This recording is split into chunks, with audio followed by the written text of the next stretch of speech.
Hello and welcome to episode 71 of 10,000 Stitches podcast, a weekly chit chat all about the joys of small scale knitting. My name is Andy and thanks for hanging out with me today. I am currently recording on Sunday, July 23rd, and this episode should go live on Tuesday, July 25th, which means 5 months until Christmas. Woohoo! I don't know why I do that. It's not like I love Christmas that much, but it's just kind of, I don't know, it's kind of a fun countdown to have. It's kind of a countdown to the end of the year too. So anyway, totally derailed my train of thought. My name is Andy. I think I said that already. If you're looking for me on the interwebs, you can basically only find me these days on Twitter and Ravelry as Purlbug, P-U-R-L-B-U-G. Otherwise, I have my blog at thepurlbug.com, and then we have the 10,000 Stitches podcast group on Ravelry.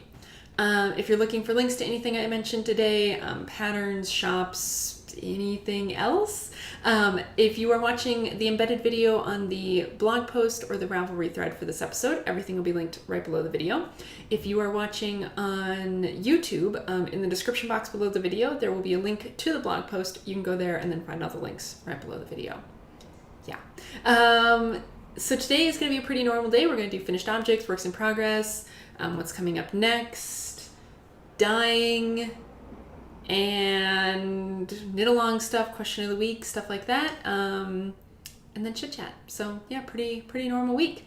So let's jump into it. Before I do finished objects, so this is a finished object, but you guys saw this last week already. So I just wanted to mention that I, this morning, got my shawl pattern finalized and posted. So it is now on Ravelry. If you want to go there, of course, the link will be down in the links. But it's, so when you go to the page on Ravelry, if you click this pattern is available for free, it actually takes you back over to my blog, and then there's a link there where you can click to get the PDF version of the pattern. So let me know if you try it. Post pictures and stuff on Ravelry. That would be really great.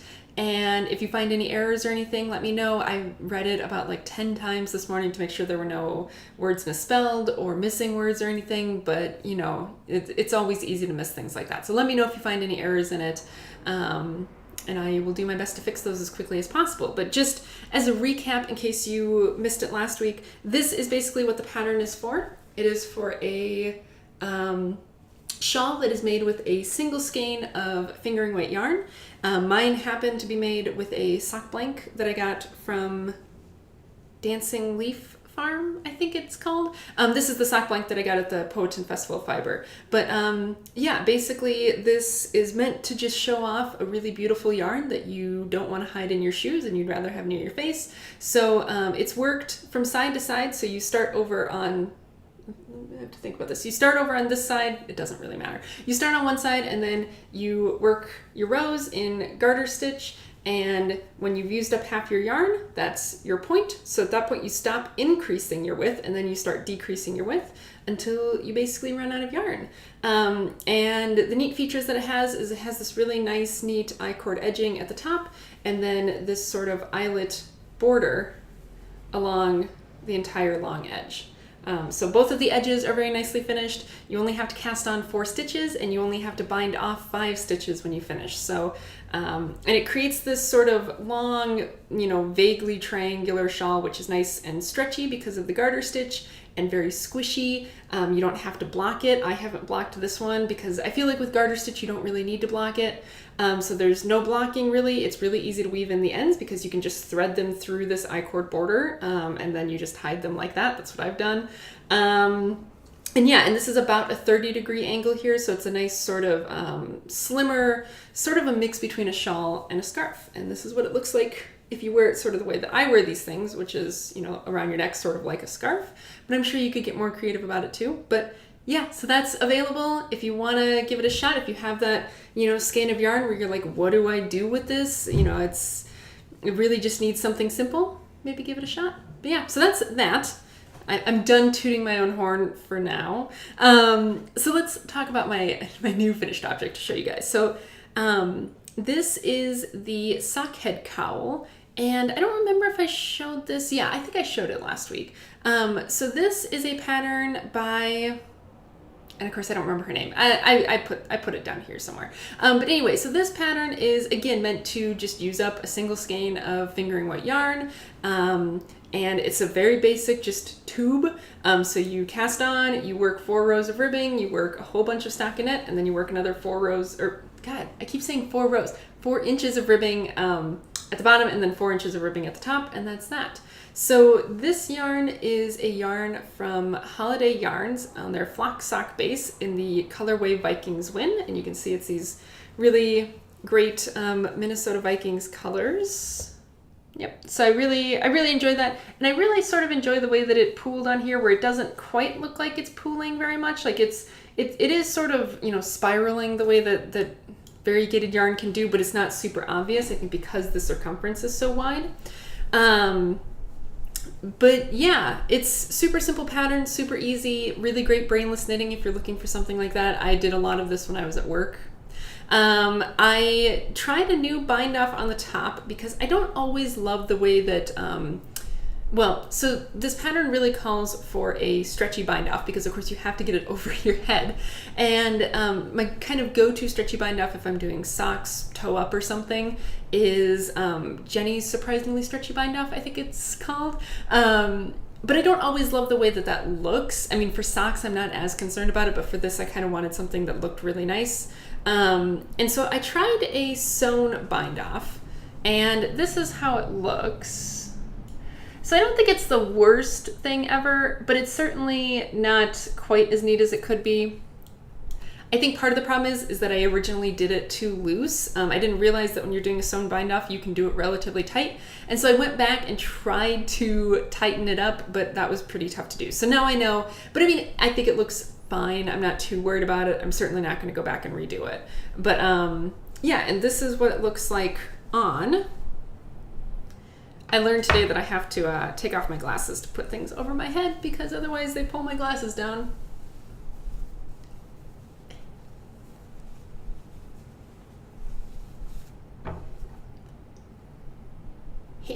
So this is what it looks like on. So yeah, it's just a big tube that just sort of sits around your neck. You can do various things with it. Like if you wanted to fold it in half, you could do that, and then it's sort of like a turtleneck. So you know, it just sort of bunches up around your neck, keeps you nice and warm. If you wanted to pull it up, you can pull it up over your face, or you can even pull it up all the way kind of over your head, and then you have sort of like a hood hat thing. My problem is, let me take this off before I keep talking. My problem is that I cast on as per the pattern with the size needles that are called for in the pattern, which is a US 2.5, which is a 3mm needle. And I did the same number of stitches that was in the pattern, but my gauge is way looser than the designer's gauge, which was totally a first for me because if you've been watching for a while, you know that I'm a very tight knitter. And so I was very confused by that. So this is just kind of too big a little bit. Like it's huge and it should not be this wide because like the ribbing is not even quite as tight as I would like it to be. So I think what I realized the problem is that I was doing this on a pair of 16-inch circular needles, and because the tips on the circular needles are so short, I think the problem was that I was having a hard time gripping my needles, and then I was knitting a lot looser than I would normally. I don't think I'm gonna rip it out and redo it because I think that for the recipient, I think it'll be fine. You know, it still obviously works fine as a neck warmer, and the recipient is a guy, and so he probably has a thicker neck than I do anyway. So I think it'll be fine. Plus, you know, that way if it gets thrown in the wash and dryer and shrinks a little bit, it's not a big deal. But I definitely will keep that in mind the next time that I, make one of these, is that I definitely do not want to, well, if I'm using that particular set of needles, I do not want to cast on the same number of stitches as in the pattern. So, but otherwise I'm very happy with it. I'm glad that this yarn finally got knitted up because like I said last week, it had a false start before being made into something. And I'm glad that it's finally gotten knit up, and I really am pleased with the way that it looks. Yeah, and I would do this pattern again, but like I said, if I'm using that particular set of needles, I will definitely cast on fewer stitches. So, but that's that. So let's talk works in progress. So I actually had cast on a second sock head cowl with a with fewer stitches as soon as I finished up this first one. And the yarn that I was using for that was a hand-dyed skein that I did. I showed it off last week in skein form. It was a skein that I had done when I was playing with dyeing yarn in the oven. And so this is what it looks like in ball form. So you can see that it is just a lot of colors just all over the place. I call it color barf. Wesley calls it unicorn poop. So obviously neither of us are very serious about it, but it's a lot of colors. And so I cast on another sockhead cowl, this time with 132 stitches, which is quite a few less than the pattern calls for. Only to realize after I'd gotten through, 4 inches of ribbing that it was going to be too small then. Plus, I wasn't, those needles kind of make my hands hurt because, like I said, they're just so short that I have to hold my yarn funny. So I decided I needed a little break from the needles, so I ripped back all of that ribbing and decided I would do something a little bit different, something a little bit more challenging. So the pattern, well, okay, I have to think about how I want to phrase this. So this cowl, it's still a neck warmer / cowl kind of thing. And it is inspired by a pattern that is called the Treppenviertel cowl. And I say inspired by because that pattern is not a free pattern. It's a pattern you have to pay for. And I have not bought that pattern. And I think I've talked about this before about sort of my dilemma with, patterns that you have to pay for, where I could figure out what the pattern is just looking at the pictures. I'm not saying that the designer doesn't deserve to be making money off of that pattern, but my thought process is that I am obviously not the intended audience to be paying for that pattern, right? Like if I can look at the pictures that go with the pattern, and I can figure it out without needing any written instructions, then I don't feel like I should pay for it. So that's why I'm saying this is inspired by that Treppenviertel, but I have no idea if it's actually following that pattern because I haven't bought the pattern, but it's inspired by the pictures of it. So that's what I will link. And if you want to buy that pattern, and not try and figure it out on your own, by all means, but that's what I'm doing. So this is what it looks like. So basically, it's and I don't want to talk too much about it because I obviously don't want to give away what I'm pretty sure the secret of the pattern is, but this is sort of what it looks like. And I will try and grab a picture off of the pattern page and post it here so that you can kind of see what the final product looks like.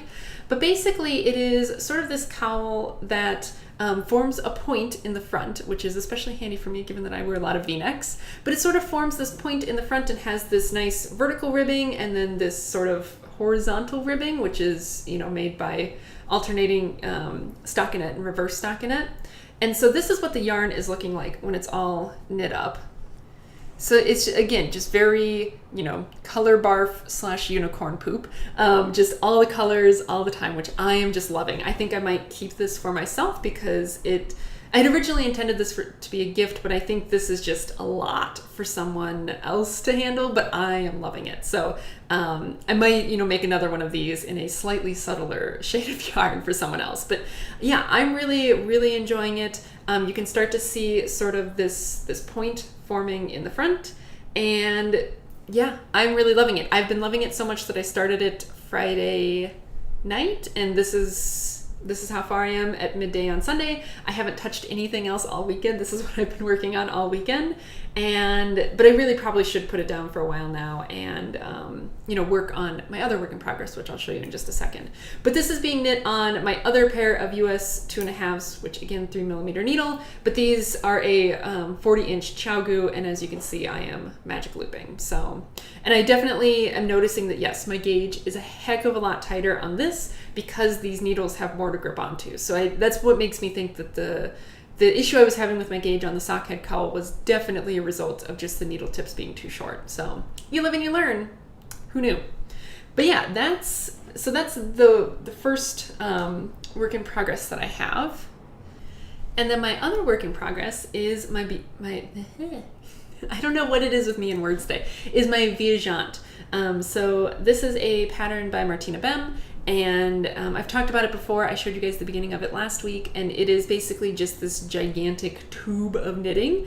So last week when I showed you, I was still in the top garter stitch part, which is worked flat, and then after you've done a bunch of that, it's joined in the round. So yeah, I am now working in the round, and getting probably pretty close to needing to switch to my longer cable. But yeah, I don't want to talk too much about this because, I mean, while I have made a decent amount of progress, at the same time I kind of haven't. And, this is a pretty big project if you've seen pictures of it. And so, I'm probably going to be working on it for quite a while, and I don't want to just be like, oh, I need another inch every week. But I did want to show it to you guys this week because, like I said, I've joined it to work in the round, and I definitely had to do more rows in this top part than what the pattern calls for, just because my gauge is so tight that to be able to get it to be like long enough along this side of the triangle, I just needed to work more rows, so I had more stitches, which is fine. Like, that doesn't bother me at all. And yeah, otherwise, I don't want to talk too much about like how it's being constructed because, again, this is a pattern that is not free. And so, yeah, I am liking it. I really enjoy knitting on it because it's just a very brainless sort of knit. And the only thing, so I actually had gotten probably about this far. So let me get this closer so you guys can actually see. So here's what the yarn looks like. And again, it's being completely overblown by the camera, but what can you do? So, the way that this is constructed is sort of like a bias shawl, where on one side you're increasing, and then on the other side you're decreasing to kind of form this long biased tube, I guess. And the way that she has you do the increases in the pattern, I don't like. And a lot of people don't like them. And I think it's a matter of personal preference. It creates this sort of like open spine, I guess, on it. And I just don't like it. It's not the look that I'm going for, especially because I'm knitting this in fingering weight yarn rather than the lace weight yarn that the pattern calls for. I want it to be a denser fabric. I don't want it to be a very, super light and airy fabric. So, if you look at the project pages for it, you can find people describing how they do their increases in all kinds of different ways. I was originally doing, what is the right word for it? Twisted yarn overs. I was originally doing twisted yarn overs, and that's what I did all through the garter portion here at the top. And then I kept doing that into the stockinette portion of the body, only to get about this far. So this is where the garter section ends, and this is where I am right now. So I got about this far and then realized that those were also creating holes along the spine that I did not like. So I ripped it all the way back to the garter section, and I now have been doing knit front and backs to do my increases. I'll show you what that looks like on here. So you can kind of see there that line of purl bumps, and then there that line of purl bumps kind of, again, forming that sort of spine, but you can see there's no holes in it. And I just really like that look a lot better. So I've described on my project page kind of how I'm doing these, if anyone cares. But yeah, there's not much to it. It's just that I've swapped her way of doing increases for knit front and backs. And that's that. So yeah, like I said, I probably am going to try and get back to this afternoon, and put the other cowl down / put it in my backpack so I can take it to work and work on it at work, since it's a much smaller project. But I'm still on my first ball of yarn with this, and I will probably alternate skeins at some point when switching between my balls of yarn, because of course they're hand dyed. But I'm not exactly sure when I'm going to do it. I'm not being too scientific about it. It's whenever I decide this ball is getting low enough, I will just wind up the next one and alternate skeins until I run out of this one. Works for me. But yeah, so that's my other work in progress. And then let's talk about what's coming up next. So I apparently am just totally obsessed right now with things to keep your neck warm, which is funny because yesterday it was 100 degrees here in Richmond. I think today we're still under heat advisory. It is hot, hot, hot here. So, but I don't know. I like neck warmers, so that's kind of what I'm working on. Plus, I feel like they make great Christmas presents because, of course, Christmas is right in the middle of winter. It's right around the time when you need neck warmers. So, yeah, so maybe I'm just getting a jump on Christmas knitting. But the next one I want to make, I found this really cool pattern, and I cannot for the life of me remember what it's called. I will put it here. Of course, I'll put the name here. But it is this really awesome neck warmer. It's actually modeled by a guy, so you can tell that it's a fairly masculine design. And maybe I'll try and put in a picture here from the pattern page. But it's got these really great cables on it, and with the color that the designer knit hers up in, I really think it kind of almost looks very like armor, like, you know, like knight's armor. And so I just think it's really cool. It's knit up with a worsted weight yarn, so, you know, you can tell that it's going to knit up pretty quickly, and I really, really want to make it. The only reason I haven't bought the pattern already and, you know, picked out some yarn is because I don't have any worsted weight yarn, which is a huge oversight on my part, but it's just pretty rare that I knit with worsted weight yarn. And so either I will need to find some fingering weight yarn that I think I could double up for it, or I will... you know, have to pick up some worsted weight yarn the next time I make it to a yarn shop. But yeah, that's after I get these other things finished. So, you know, it's not like I need to have something on hand right now for it. But that's definitely something that I want to do because it just looks so cool. And then I'm actually going to cast on a pair of socks again. Crazy. So I mentioned the shawl pattern that I just published today. I am also working on a vanilla sock pattern that I actually have most of it all written up. I have all the directions written up and everything. I need to do a little bit of fiddling with the numbers to make sure I have the numbers right everywhere, and then I need to get a pair of socks knit up to take pictures of to go with the pattern, because I want to be able to take some pictures at different stages during the sock knitting process to illustrate certain things that I'm talking about. So I need to knit up a pair of socks for that. So that's going to be one of the next things that I'm working on. And I really need to get my button gear with it because, like I said, I already have the rest of the pattern pretty much written up, so I'm just waiting on pictures. So I guess I will show you the yarn that I'm going to use for that as we transition into talking about things that I've been dyeing. So first I'll show you the yarn that I am going to use for these socks. And this is something that I did not mean to dye up to keep for myself, but it's just too nice and I want to keep it for myself. So I was dyeing up some other yarn and I was trying out this new technique, and what I wound up coming up with was this skein, which I can't even about. Like I just can't. Let me see if I can get it nice and close so you guys can really see it. By the way, this whole folding skeins over thing is another thing that I stole from Taylor of Wool Needles Hands, and this is just such a brilliant way to hold a skein of yarn if it's floppy enough to fold over like this so that it's not flopping all over the place. Just brilliant. So this is what it looks like. This is that 80/20 Superwash Highland nylon blend that I have sold in my Etsy shop. And so it's pinks and oranges and yellows and like, oh, I just love it. So this is the contrasting color skein because I was stupid and only dyed up one skein of this. So I had to dye up a couple of skeins to go with it as the main colors. And so this, and the reason it's not wound up is because I only dyed this last night, so it's not 100% dry yet. But this is the main color that I will be working with. And it's a, fairly solid sort of light blue color. And I think together it really works. And sort of the name that I have for this set is Sunrise and Blue Skies. I don't know. To me, it's just perfect. And I think this being as bright as it is will be perfect for heels, cuffs, and toes. So yeah, that is something that I have dyed up pretty recently that I'm keeping for myself to knit these sample socks for that pattern. So it's for a good cause. That's what I'm telling myself, is that it's not just me being selfish, it's for a good cause, right? But anyway, so that's a couple skeins that I've dyed up. And then, like I said, this was something that I was doing to test out a new technique. And the reason that I was testing out the technique was because I was also trying to dye up the contrasting color skeins for that 10 color gradient that I showed last time. And I think last time I did not actually have a picture. I posted a picture in the Ravelry thread, if you saw it there. But I will post a picture here of the entire gradient all in a line, in case you missed it or in case you need a little refresher.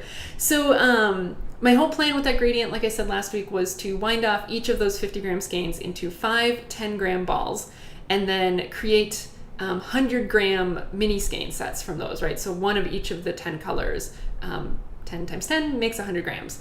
But because this, again, is on that Highland wool base, it's a little bit short on yardage, and so I like to include another 50-gram skein as a contrasting color skein. So this is then what I dyed up as the contrasting color for those gradients. And it's sort of just, yellow and green and blue and just sort of different shades of each. So yeah, I really like it. The technique that I used for this I thought was really, really fun, and I really enjoyed dyeing it. And so yeah, I dyed up 4 of these to go with the 4 mini sets that I'm going to be selling from that gradient. So that's that. And then the other thing that I dyed up doesn't look like much now because this is a sort of longer project that's in progress. But this is actually, what's crazy about this, so this is my last skein of the 80/20 merino nylon base that I've been dyeing. So I had ordered, how many?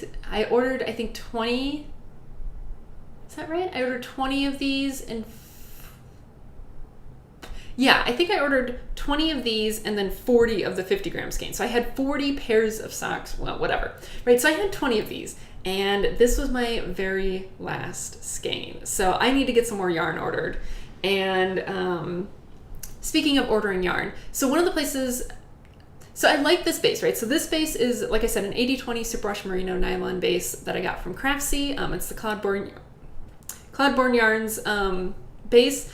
And I really like it, but you know, why limit myself to only doing that? I wanted to try a different base from somewhere else. And so I've been looking at where I'm gonna buy my next set of yarn from. And one of the places I'm looking at is Knit Picks because they sell, you know, bulk bare yarn.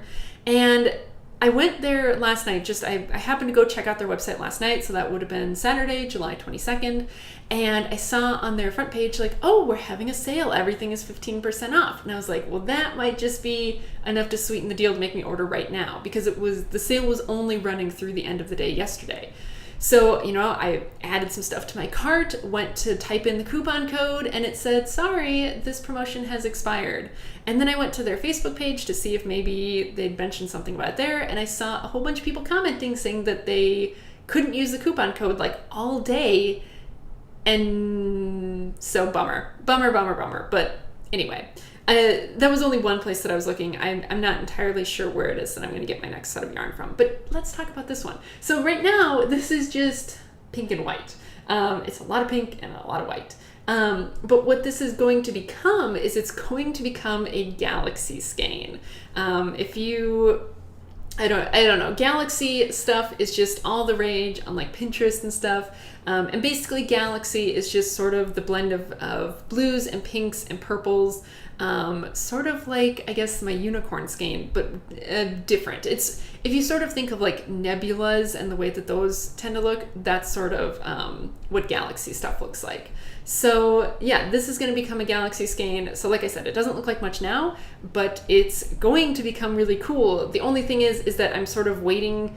I'm doing each of the colors separately. So at this point, I now have to wait for it to dry all the way before I can add the next color, and then I'll have to wait and then add the next color. So this one might take a little while. So, but it's a work in progress, and I'm very pleased with the way that the pink came out. So that's that. Hopefully I will have the whole thing to show you guys next time I record.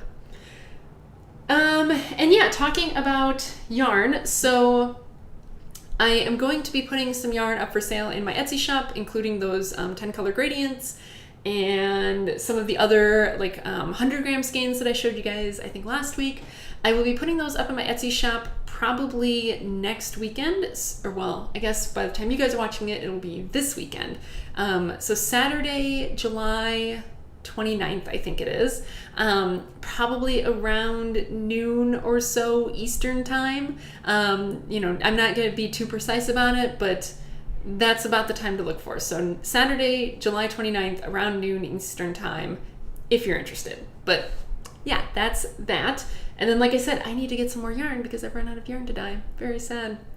But that's the dyeing. So let's talk really quickly about the knit along. I don't have much to talk about with the knit along, right? As a reminder, color is green, theme is lace. We've got a couple finished objects, not a ton, but you know, we're kind of coming to the end of the first month, and so I'm assuming we'll be seeing some FOs rolling in soon.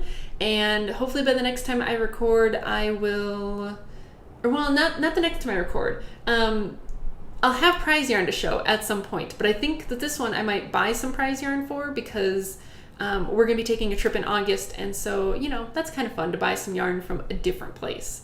But yeah, that's that. Now, like I said, not much to talk about. Runs through the end of August. Get knitting. So yeah, let's do question of the week really quick. So my question of the week this week is, what is something that was really hard and or stressful the first couple times you did it, but now you just do like it's nothing? And of course, for a lot of us, the obvious answer is knitting. So knitting is not a fair answer to this one. I want something more interesting than that. So like as an example for me, you guys have seen two of these things sort of in the process of me making these podcasts. So the first one would be dyeing, right? The first couple times I threw a skein of yarn in the dye pot, I was super stressed. I was just sure that I was going to somehow destroy it or burn my yarn or something. And now it's nothing. It's just like, oh yeah, okay, I'll just toss that in there. Oh, I have an hour, let's dye a skein of yarn.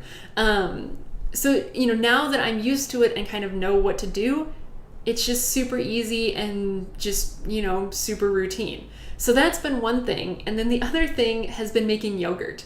I've mentioned before that I made yogurt a couple times when I was in grad school and never quite got the hang of it. So sort of this more recent sort of time of me making yogurt has been really my first serious attempt at it. And, again, the first couple times I was like, oh my gosh, what if it doesn't work? Like, what if I screwed this up? And now it's whatever. It's like, oh yeah, I'll just throw some milk on the stove and get it heating and I'll make some yogurt overnight. So that's been really fun, how it starts out as this like super scary, stressful thing, and then it just becomes, whatever. It's just a thing that you do then. So what is your thing like that, that isn't knitting? Like, what is something else in your life that seemed totally impossible or super scary the first couple times you did it, and now you're just like, I got this? Because sometimes I think we have to remember that like, there are these things that are very difficult to other people, and you just do them like it's nothing. And you're awesome for doing that because it's a hard thing to do, and you do it like it's easy. But yeah, that's going to be it for the knitting stuff, ending on that little inspirational note. That's going to be it for the knitting stuff, so if that's all you were here for, thanks very much for hanging out with me, and I will see you again next week. Otherwise, let's do some chit-chat stuff. So, chit-chat, and I hope you guys don't mind if I work on my vigeant a little bit while we chat. But so today I wanted to talk a little bit about, oh, by the way, I'm sitting, so that's why I probably seem lower. But I wanted to talk a little bit about a book a couple books that I have been reading over the past week or two, and then something that they made me think about that really irks me about the thing that the books are about. So so the books are, so the first one is called Lessons from Madame Chic, and I forget the name of the author, but and this is actually a book that I listened to in audiobook format rather than read, because I'm trying to get into listening to more audiobooks. And basically the whole premise of the book is that the author spent a semester or a year, whatever, living in France while she was in college, and lived with this very chic French family. And, it's sort of all about these things that she learned while she was there about, being more Parisian. And first of all, I think it's really silly the way that we sort of fetishize the French for being far more chic than Americans, because I think it more so matters is like what class of people you're looking at in a given country, because this author, she happened to live with a very well-to-do family in Paris, and it's like, okay, well, if you lived with a very well-to-do family in most large American cities, you probably would have observed a lot of the same things. It just wouldn't seem so mystical because they're in America. But, I don't want to get into that. The whole point of the book is sort of like all of these tips that she learned about just being a more chic person, being less casual, being, whatever. And I thought it was a very interesting book, and there definitely were things that I took from it that I'm going to try and implement in my own life. And so, on that level, I thought it was fine. It was an easy audiobook to listen to because it's not too, the material isn't too heavy. So, so if you're looking for an audiobook to try listening to, I definitely recommend it. And yeah, it was fairly quick. I think it was maybe less than 5 hours. So, it's definitely not a book that I would discourage anyone from reading. And I actually liked it so much that I then went on to listen to another book by the same author, which was called, I think it's called At Home with Madame Chic, and it's sort of like a follow-up book, sort of about running your home in a more chic way. Like focusing on your home life, and things like that. And again, very easy to listen to, pretty quick audiobook, and I thought there were some good tips in it. So I would not discourage anyone from listening to it or reading it. I don't think I would buy it. It's another one of those like, oh, if you can get it from the library, that's probably a good thing to do. Just because I'm not sure that there's that much in there in terms of content. But yeah, like I definitely don't regret listening to them. But so here's the thing that irks me about it. Other than the whole like fetishizing the French thing, is okay, I have to put down my knitting because I feel like this is something that really irks me, and I'm gonna get animated and I'm gonna start talking with my hands. So I need to put down the knitting before I like poke my own eye out or something with it. So the author of this book, I mean, obviously not when she was living over in France. She was in college, but she's currently a mother and has children. And my impression is that she currently does not work outside of the home other than sort of doing her blogging and her book stuff. I could be totally wrong on that, but my impression was that she is basically a stay-at-home person. And I'm not knocking stay-at-home moms. It's not an easy job. I get it, right? But so this book made me think about this, right? Because she was giving a lot of tips about, for people who have kids. And obviously I do not have children. I do not plan to have children. I do not want children. For some reason that seems to offend some people, and I don't know why that is, but I just don't want kids. I don't want my own children. And I'm 27 years old, and I think I'm old enough to make that decision by now and have people take me seriously. And that's a whole nother thing where people don't take me seriously when I say I don't want children. Oh, God. We're not going to talk about that right now. But anyway, so I don't have kids. So when people start talking about, kids and like bedtimes and bath times and stuff, it means nothing to me because that's not my life. And so, and this is a common theme that I realized occurs across a lot of things that I do. So there's a couple of YouTubers that I watch who are sort of like personal finance YouTubers or like frugal living YouTubers or, just sort of like that kind of stuff, like, living a more efficient life. And while I don't disagree that people who have kids definitely need to be more efficient in what they do because kids take up a lot of time, the problem is that a lot of it just doesn't relate to me, like I said. And it made me realize that there is a sort of hole, I think, in this market for, sort of these things for women who don't have children, sort of productivity tips or, like chic living sort of tips. Like a lot of them tend to be focused on families. And there's not a lot for either single women or women who are just living with a partner and who don't have children and don't necessarily plan to have children anytime soon, if at all. And I don't know why this is. I mean, I guess part of it must be that, when you look at the grand scope of women in the world, most women choose to have children. And so when you're talking about, women who are in their late 20s to early 30s, a lot of them have kids. I don't know if it's the majority, but my guess is that the majority either has kids or plan to have kids soon. And so it kind of makes sense that like that would be your target audience. But it can't be a small demographic of women who either don't plan to ever have kids or don't plan to have kids within the next 5 years who are in that age range. And it just seems like they're kind of left out. It's just like, oh, well, you'll pick up whatever you want to pick up in between the references that talk about children in these other sources. You'll get something out of it, which I mean is true. Like I do get something out of it. But it just always kind of irks me that like it's always written with this eye towards women are going to have children. And I just realized like this got into sort of like a feminist talk, and I don't necessarily want it to go there either. I just mean it from a purely practical point of view. I want more bloggers, I want more YouTubers, I want more books talking to women not as mothers, like, as a working woman, as just someone who wants to live her best life, not necessarily with children.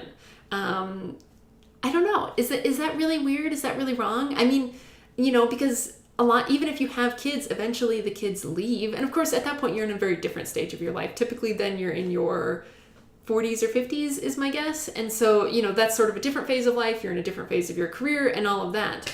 But I don't know, like, it's just very interesting that, like, a lot of these things that I consume, in some form or another in terms of, like, living sort of your best life. Let's package it into living your best life, tend to be geared towards women with children. And I find that very interesting and a little bit disappointing, and just sort of frustrating on a personal level, because I then have to sift through all of it to get any information that's relevant to me. Yeah, that's that. Maybe that came across a little ranty, and if it did, I apologize, because that's not really what I intended. It's just like a personal thing that, like, really irks me. Yeah, so there's that. But so let's talk about more lighthearted things, shall we? Let's talk about what's been going on in my life. So let's see. This past week has been just kind of boring. I am sort of rushing to get some things done at work. So we're coming in on August. We're closing in on August pretty soon. So we have roughly 2 weeks between when the last summer class ends, at least that involves me, and when the first class of fall semester starts. And very noisy car just went by. And so during that time, Wesley and I are taking advantage of it, and we are going to be going home for a little while. And by home, I guess I mean back to Minnesota.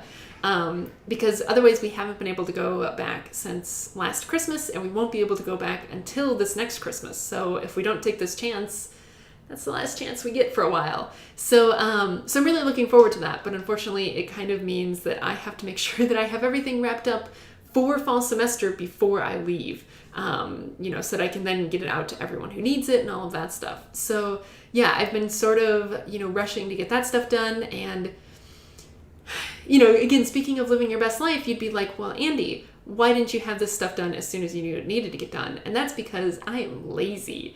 I am definitely one of those people who needs a deadline to get me motivated to do things. And so I didn't have a deadline before, so I didn't do these things. And now I have a deadline, and so I'm getting them done. But, and it's not even like super stressful. It's just like, I definitely have this hard deadline where it's like, okay, this needs to get done by this day, because the next day I'll be on a plane and I will not be in Richmond anymore. So yeah, I've been working to get some of that stuff done, and it's coming along really well. Sort of my big project that I've been working on these past couple weeks is, so last summer I completely rewrote the lab manuals. Last summer was my first summer at this job, and so I took the lab manuals that we had been working with, which were sort of hodgepodgey, and I completely rewrote them, reformatted them, made them look a lot nicer and just a lot more professional looking. And so this summer, I've sort of realized that, like, I'm going to take it one step further. And so the way that they used to be laid out was, each experiment was sort of its own chapter.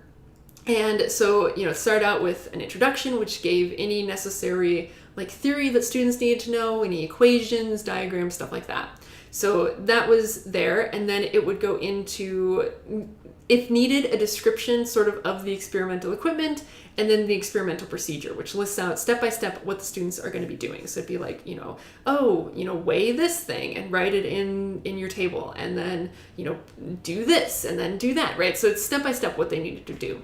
And then after that, there was what was called the lab report sheet, which then had all of the, tables that they needed to fill out where they were taking data. It had, questions that they needed to answer. And then sometimes they had some follow-up questions sort of related to the lab, but, a little bit separate. And then they would write up their conclusion. And so the theory behind this was that they could turn in only the lab report sheet and not need to turn in necessarily the introduction and the procedure.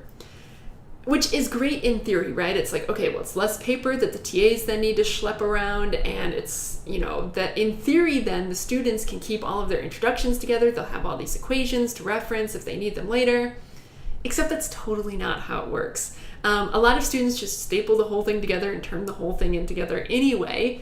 And what really required this change was we were running into the problem where some labs have sort of a part 1 and a part 2, right? So you'd go through part 1, and then it would say, okay, now go and do all of part 1 on the lab report sheet, and then come back and do part 2. And the problem is that students don't think like that. They don't think about like going back and forth, and that so it would lead to them being very confused. They'd be trying to do something like, I don't understand, why can't I do this? And you'd say, well, have you read the directions? Well, no. Or you'd be like, well, try reading the next step, and they just wouldn't, because they couldn't think back and forth like that.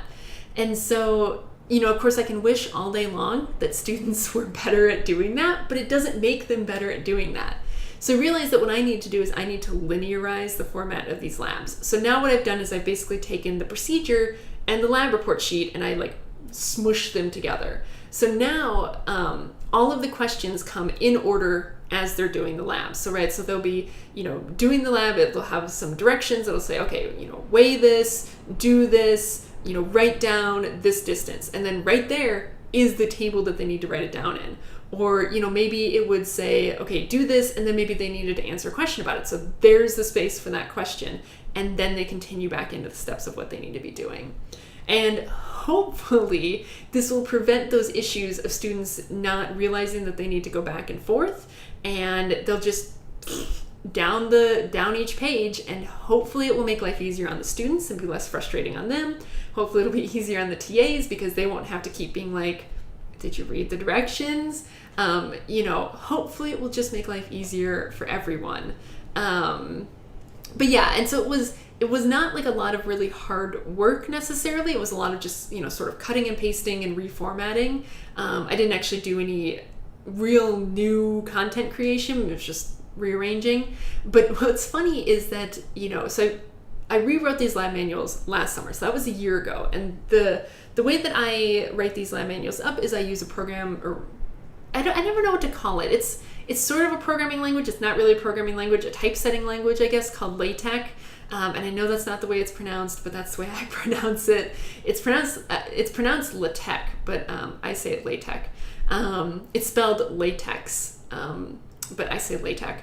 And so it's sort of like a programming language where, you have to, there's sort of like a command line view of it, and then you have the output view of it. And so the output is this really beautiful PDF that looks really nice, but the command line view can be just a disaster.